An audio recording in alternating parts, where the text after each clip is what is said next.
क्या मायावती भी शामिल होंगी इंडिया अलायंस में? नमस्कार साथियों, मेरा नाम है मेघा हिंदुस्तानी और आप देख रहे हैं आर्टिकल 14 इंडिया। इस वीडियो में मैं आपको बताऊंगी कि अब अटकलें ये निकल कर आ रही है कि क्या बीएसपी सुप्रीमो मायावती अपनी पार्टी के साथ इंडिया अलायंस का पार्ट बनने वाली है। दरअसल दोस्तों, मैं इसलिए ये बात कह रही हूं क्योंकि उत्तर प्रदेश के प्रभारी अविनाश पांडे की तरफ से बयान सामने आया है। उन्होंने खुले मन से स्वागत किया है बीएसपी का।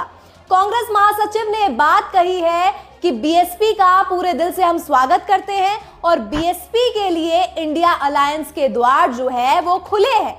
अब ऐसे में ये बात सामने आ रही है कि मायावती ने पहले ही ये बात साफ कर दी है कि वो किसी भी हाल में इंडिया अलायंस का पार्ट नहीं बनने वाली है। तो ऐसे में अविनाश पांडे की ये बात में कितना दम है और आखिरकार कांग्रेस क्यों मजबूर हो गई कि बीएसपी का साथ भी अब इंडिया अलायंस के पास होना चाहिए, ऐसा कांग्रेस को लग रहा है।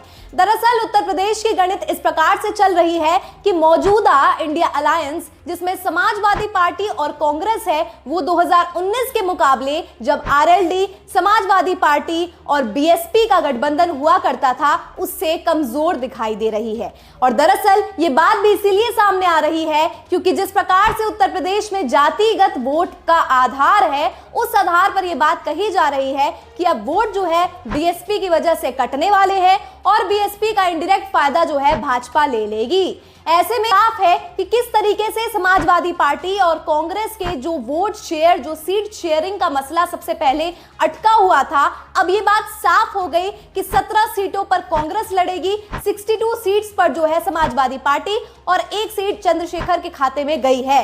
लेकिन ऐसे में अब सवाल ये उठता है कि जाट का वोट है वो तो आरएलडी के साथ है। ऐसे में आरएलडी जो है कांग्रेस का हिस्सा ना होकर भारतीय जनता पार्टी के साथ है, तो साफ है कि इस बार का गठबंधन थोड़ा कमजोर नजर आ रहा है।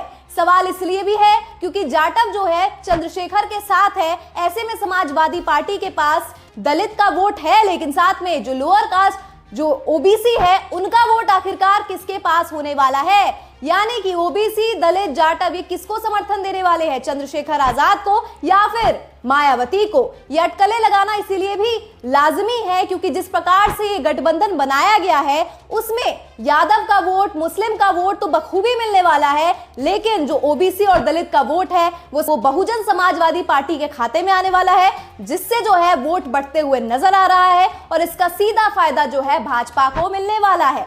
और यही कारण है कि अब बीएसपी में शामिल करने की बात जो है कांग्रेस के प्रदेश प्रभारी जो है अविनाश पांडे की तरफ से बात आई है। उन्होंने बहुत कुछ कहा है। मैं आपको बता दूं कि अमेठी रायबरेली से चुनाव कौन लड़ेगा, इसको लेकर भी कही है उन्होंने बात की। समूचा कांग्रेस और समूचे लोग चाहते हैं कि ये सीट जो है कांग्रेस का गढ़ है। ऐसे में प्रियंका गांधी और राहुल गांधी जो है अमेठी और रायबरेली से लड़े चुनाव, लेकिन उन्होंने कोई भी बात साफ नहीं की है कि आखिरकार सचमुच कौन सा प्रत्याशी कांग्रेस का इन दोनों ही सीटों पे लड़ने वाला है।